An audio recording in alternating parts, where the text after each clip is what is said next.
Chapter 11. The Criminals Chase the Police. Syme put the field glasses from his eyes with an almost ghastly relief.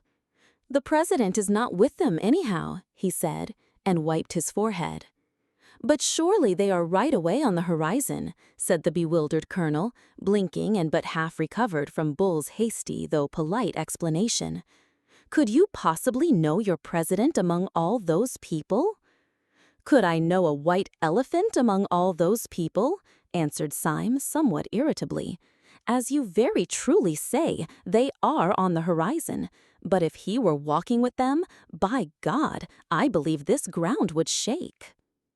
After an instant's pause, the new man called Ratcliffe said with gloomy decision, "Of course the president isn't with them. I wish to Gemini he were. Much more likely the president is riding in triumph through Paris, or sitting on the ruins of St. Paul's Cathedral." "This is absurd," said Syme. "Something may have happened in our absence, but he cannot have carried the world with a rush like that. It is quite true," he added, frowning dubiously at the distant fields that lay towards the little station. "It is certainly true that there seems to be a crowd coming this way, but they are not all the army that you make out." "Oh, they," said the new detective contemptuously. "No, they are not a very valuable force. But let me tell you frankly that they are precisely calculated to our value. We are not much, my boy, in Sunday's universe. He has got hold of all the cables and telegraphs himself. But to kill the Supreme Council he regards as a trivial matter, like a postcard. It may be left to his private secretary." And he spat on the grass. Then he turned to the others and said somewhat austerely, "There is a great deal to be said for death, but if anyone has any preference for the other alternative, I strongly advise him to walk after me."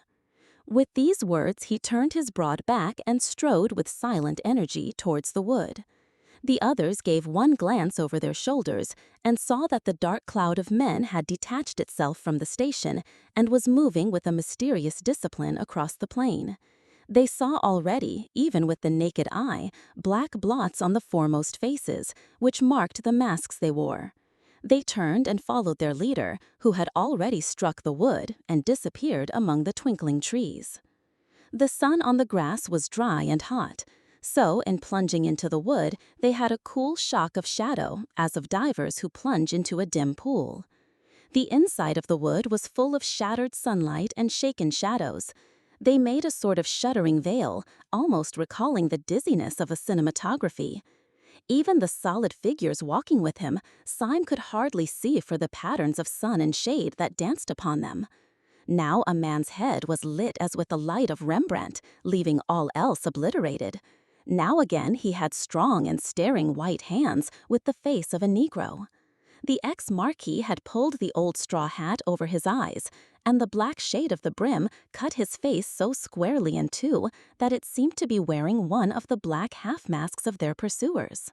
The fancy tinted Syme's overwhelming sense of wonder. Was he wearing a mask? Was anyone wearing a mask? Was anyone anything? This wood of witchery, in which men's faces turned black and white by turns, in which their figures first swelled into sunlight and then faded into formless night, this mere chaos of chiaroscuro, after the clear daylight outside, seemed to Syme a perfect symbol of the world in which he had been moving for 3 days. This world where men took off their beards and their spectacles and their noses and turned into other people. That tragic self-confidence which he had felt when he believed that the Marquis was a devil had strangely disappeared now that he knew that the Marquis was a friend. He felt almost inclined to ask, after all these bewilderments, what was a friend and what an enemy? Was there anything that was apart from what it seemed? The Marquis had taken off his nose and turned out to be a detective. Might he not just as well take off his head and turn out to be a hobgoblin? Was not everything, after all, like this bewildering woodland, this dance of dark and light? Everything only a glimpse, the glimpse always unforeseen and always forgotten. For Gabriel Syme had found in the heart of that sun-splashed wood what many modern painters had found there. He had found the thing which the modern people call impressionism, which is another name for that final skepticism which can find no floor to the universe. As a man in an evil dream strains himself to scream and wake, Syme strove with a sudden effort to fling off this last and worst of his fancies. With 2 impatient strides, he overtook the man in the Marquis's straw hat, the man whom he had come to address as Ratcliffe. In a voice exaggeratively loud and cheerful, he broke the bottomless silence and made conversation. "May I ask," he said, "where on earth we are all going to?" So genuine had been the doubts of his soul that he was quite glad to hear his companion speak in an easy human voice. "We must get down through the town of Lancy to the sea," he said. "I think that part of the country is least likely to be with them." "What can you mean by all this?" cried Syme. "They can't be running the real world in that way. Surely not many working men are anarchists, and surely if they were, mere mobs could not beat modern armies and police." "Mere mobs," repeated his new friend with a snort of scorn. "So you talk about mobs and the working classes as if they were the question. You've got that eternal idiotic idea that if anarchy came, it would come from the poor. Why should it? The poor have been rebels, but they have never been anarchists. They have more interest than anyone else in there being some decent government. The poor man really has a stake in the country. The rich man hasn't. He can go away to New Guinea in a yacht. The poor have sometimes objected to being governed badly. The rich have always objected to being governed at all. Aristocrats were always anarchists, as you can see from the Barons' Wars." "As a lecture on English history for the little ones," said Syme, "this is all very nice, but I have not yet grasped its application." "Its application is," said his informant, "that most of old Sunday's right-hand men are South African and American millionaires.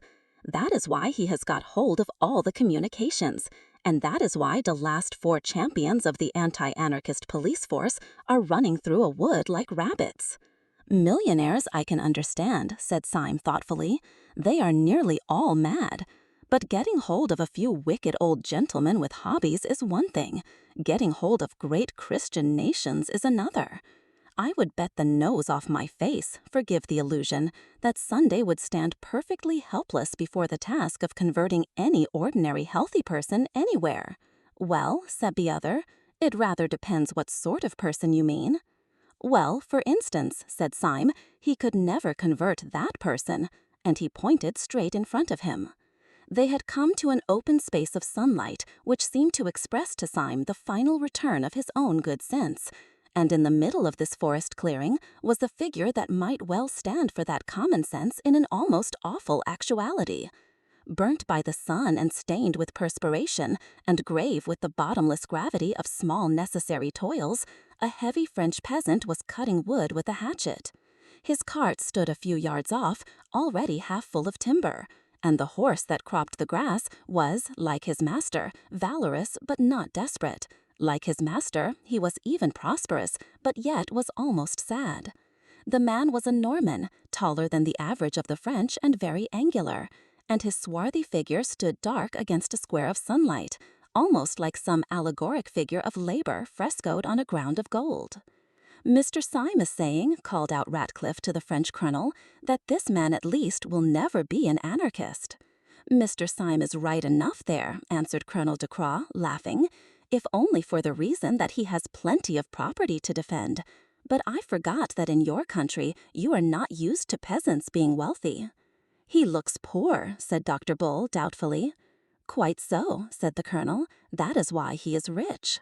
"I have an idea," called out Dr. Bull suddenly. "How much would he take to give us a lift in his cart? Those dogs are all on foot, and we could soon leave them behind." "Oh, give him anything," said Syme eagerly. "I have piles of money on me." "That will never do," said the colonel. "He will never have any respect for you unless you drive a bargain." "Oh, if he haggles," began Bull impatiently. "He haggles because he is a free man," said the other. "You do not understand. He would not see the meaning of generosity. He is not being tipped." And even while they seemed to hear the heavy feet of their strange pursuers behind them, they had to stand and stomp while the French colonel talked to the French woodcutter with all the leisurely badinage and bickering of market day. At the end of the 4 minutes, however, they saw that the colonel was right. For the woodcutter entered into their plans not with the vague servility of a tout too well paid, but with the seriousness of a solicitor who had been paid the proper fee. He told them that the best thing they could do was to make their way down to the little inn on the hills above Lancy, where the innkeeper, an old soldier who had become dévot in his latter years, would be certain to sympathize with them and even to take risks in their support. The whole company, therefore, piled themselves on top of the stacks of wood and went rocking in the rude cart down the other and steeper side of the woodland. Heavy and ramshackle as was the vehicle, it was driven quickly enough, and they soon had the exhilarating impression of distancing altogether those, whoever they were, who were hunting them. For after all, the riddle as to where the anarchists had got all these followers was still unsolved.